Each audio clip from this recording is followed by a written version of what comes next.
हर हर महादेव। मित्रों, ब्रह्मांड में दो ही सत्य हैं। एक वो जो आंखें बंद करके देखा जाता है, यानी शिव, और दूसरा वो जो आंखें खोलकर जिया जाता है, यानी शक्ति। हम में से 90% लोग जीवन भर पूजा करते हैं, व्रत रखते हैं, लेकिन फिर भी जीवन में संघर्ष बना रहता है। कभी सोचा है क्यों? क्योंकि हम अधूरे को पूज रहे हैं। शास्त्र कहते हैं, शक्ति बिना शिव शव, यानी शक्ति के बिना शिव भी केवल एक शव के समान है। अगर आप शिव की भक्ति कर रहे हैं, लेकिन जीवन में पैसा, सुख और भोग नहीं है, तो इसका मतलब है शक्ति रूठी हुई है। और अगर आप देवी को पूज रहे हैं, लेकिन मन में शांति और मोक्ष नहीं है, तो इसका मतलब शिव अभी दूर हैं।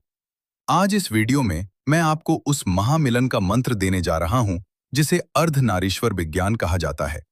ये कोई साधारण मंत्र नहीं है, ये वो चाबी है जो स्वर्ग और पृथ्वी दोनों के ताले एक साथ खोलती है। अगले कुछ मिनट अपने जीवन के सबसे महत्वपूर्ण पल मानकर सुनिएगा, क्योंकि आज अधूरापन खत्म होने वाला है।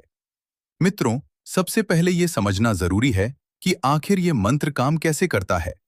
हमारे शरीर में भी यही दो ऊर्जाएं हैं, इड़ा और पिंगला, चंद्रमा और सूर्य, दिमाग और दिल। जब हम केवल ओम नमः शिवाय बोलते हैं, तो हम वैराग्य की तरफ जाते हैं, यानी दुनिया से छूटने की तरफ। लेकिन हम गृहस्थ हैं, हमें परिवार चलाना है, पैसा कमाना है और साथ ही ईश्वर को भी पाना है। हमें भोग और मोक्ष दोनों चाहिए। यहीं पर आता है शिव शक्ति का रहस्य। भगवान का अर्धनारीश्वर रूप हमें यह सिखाता है कि पुरुष और प्रकृति अलग नहीं है। जब ओम ब्रह्मांड की आवाज के साथ शक्ति का बीज मिलता है, तभी जीवन में पूर्णता आती है।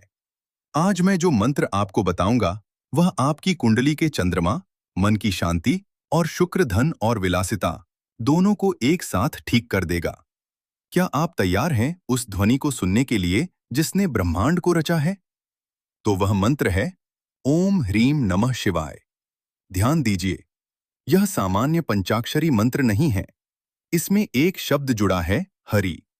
तंत्र शास्त्र में हरिण को भुवनेश्वरी बीज कहा गया है। भुवनेश्वरी यानी इस पूरे भवन संसार की मालकिन।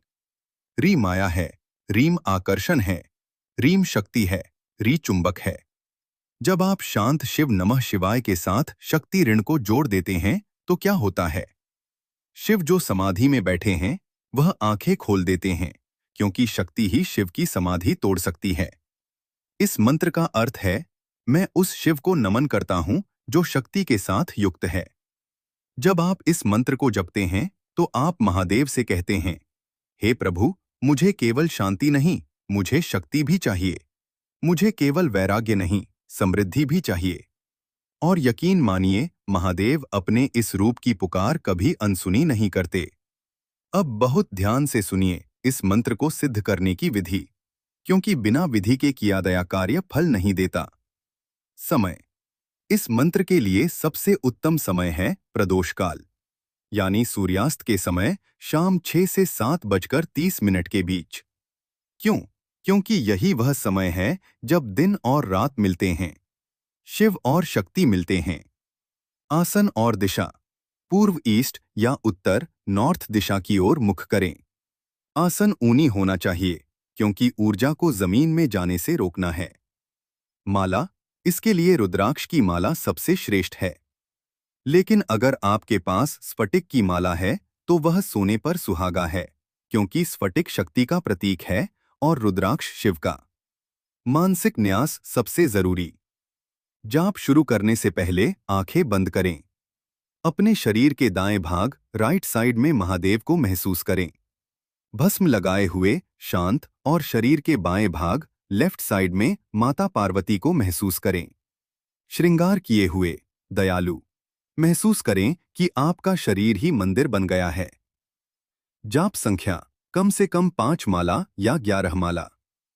शुरुआत आप किसी भी सोमवार, मंडे या शुक्रवार, फ्राइडे से कर सकते हैं। इस मंत्र को लगातार 21 या 41 दिन जपने के बाद क्या बदलाव आएंगे? पहला बदलाव, आपके चेहरे पर एक अलग तरह का तेज ग्लो आएगा। यह हरि शक्ति का प्रभाव है। लोग आपकी तरफ आकर्षित होने लगेंगे। दूसरा बदलाव, पति पत्नी के बीच के झगड़े, रिलेशनशिप इश्यूज खत्म होने लगेंगे, क्योंकि यह मंत्र रिश्तों में संतुलन लाता है। तीसरा बदलाव, रुका हुआ धन और अवसर, अपॉर्चुनिटीज खुलने लगेंगे। लेकिन सावधानियां भी जरूरी हैं। इस मंत्र का जाप करते समय किसी के लिए बुरा न सोएं। शक्ति बहुत तेज होती है। गलत विचार आपको ही नुकसान पहुंचाएंगे। खानपान सात्विक रखें। तामसिक भोजन, मांस, मदिरा इस ऊर्जा को दूषित कर सकता है। इसे